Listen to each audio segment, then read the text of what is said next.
Art Napoleon and Dan Hayes are here from Moosemeat and Marmalade. We're all about foraging. I'm always a little bit nervous when these boys come on because you never know what they'll say. It's not about what they're making for you because it always tastes delicious. We're quite well behaved, aren't we, I think?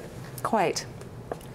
All right, we're going to. That's what I love about you. We'll try our best. Yes, okay, let's dive in, guys. Hunter-Gatherer Omelet today instead of chicken eggs. We didn't raid the hen house. We went and got some that beautiful duck eggs. Look at the size of the yolk in that. Isn't that beautiful? Very so fresh you just foraged for these. And if we've got some Morels. Morels are not in season, but last fall we were able to dry some. So if I could get you... Okay, so these are the real deal. Do you want to give me a hand with that? Of course I do. What would you like me to do? Smell them. Beautiful, aren't they? Here. I do. If you could just... Such a man. Just chop we'll get them in the pan so that they flavor our butter right away. You know, you can smell the forest fire a little bit because they grow where there's been forest fires. So where are we talking about collecting morels on the West Coast? Where are we finding? If you run out of morels, you can always start a little fire. You can. But don't tell anybody. Don't start fires, children. It's trouble. All right, here we're going to turn this up. They're going to start smelling amazing. Okay, so we got duck eggs, we got morels. These are bear cracklins. What's a bear cracklin, Art? It's the back fat off a bear that's been sliced up into chunks and fried.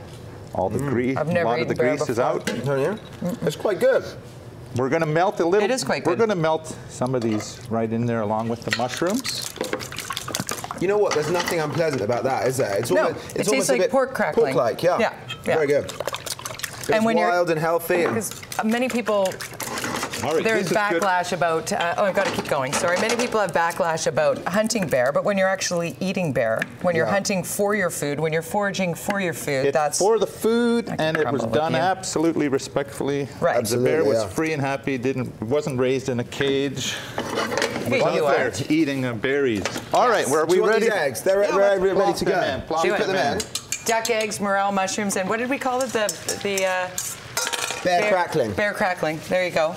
And then I think you've got a little magic ingredient for the end, haven't you, Art? Yeah, this here, tell her about it. This is powdered caribou this time. Yeah, powdered caribou. Powdered caribou. So it's like a dry meat from caribou that's powdered down. Am I just tasting it like this? Yeah, taste it like that. Have you had caribou before? Caribou in a blender. I have had caribou before.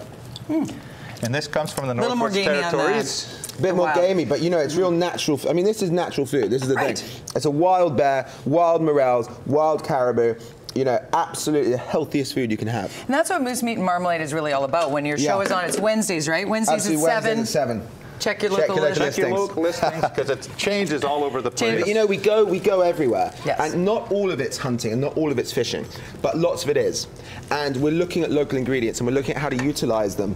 And yeah, it's great fun, you know. We really enjoyed making it, and we sort of get along quite well, which makes it better. Clearly you do. But what is so fascinating about your program is that when you forage for your food, you care about where it comes from, and you care about how it's prepared, and the enjoyment factor goes up. Caribou where it's come from. Right? Yeah, caribou. No, but you know what? We do, and we sort of think it's really important that, you know, the animals, you know, they're not raised in horrific conditions. They're not suffering, you know, and as a result, you've got something really great to eat at the end, and everyone's a winner, both the animals and us. Exactly, and we're going to try this after the break because we've only got 30 seconds left here, but this is coming together so beautifully. The test of a great chef is how he makes an omelet. He is a rock star. True. It is. The pressure is on, Art Napoleon. Moosemeatandmarmalade.com. Great follow on Twitter at Moose and Mar. And tell us quickly about your spot in Victoria. The London Chef on Fort Street in Victoria. You have to check it out. We'll check it out. Thank you guys for coming in.